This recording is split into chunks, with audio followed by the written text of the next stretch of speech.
Gagaku emerged during the transition between two eras in Japan's history. The foreign influence that started to impact Japan's culture marked the end of the Kofun period, 3rd century through 538 AD, and the beginning of the Asuka and Nara periods, 538 through 794. The Kofun period is named after the burial mounds, or tombs, that were created for the elite who were sometimes buried with their possessions. The type of possessions or items that were buried varied depending on the status of the person to whom the tomb was created for. The items ranged from personal items and trinkets to weapons.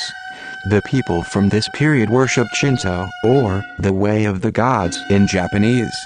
The gods, or kami in Japanese, had the powers of nature like the sun, moon, wind, rain, as well as the power of war. Shintoism is primarily concerned with the Japanese people's relationship with their land and the life cycles of the earth and humans. Kofun period 2002. The foreign influence in the 5th century as well as the introduction of Buddhism by the Chinese marked the end of the Kofun period. The Asuka period was marked by heavy foreign influence in Japan. Indian and Korean and Chinese cultures began to change the course of Japanese history. Korea introduced Buddhism to Japan and a pattern of government based on China's government was established.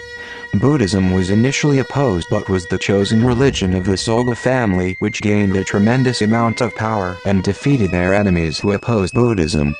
Shotoku Teishi, who was the imperial leader of Japan after the Soga family came to power, gave official support to Buddhism and created a 17-article constitution. This established a central government and outlined moral precepts, largely Buddhist in Confucian tone. Once the governmental structure was in place, Gagaku music really started to have a larger influence in Japanese culture. Additional important advances that were made during this time period were written language, coin usage, standardization of weights and measures, and the practice of recording history.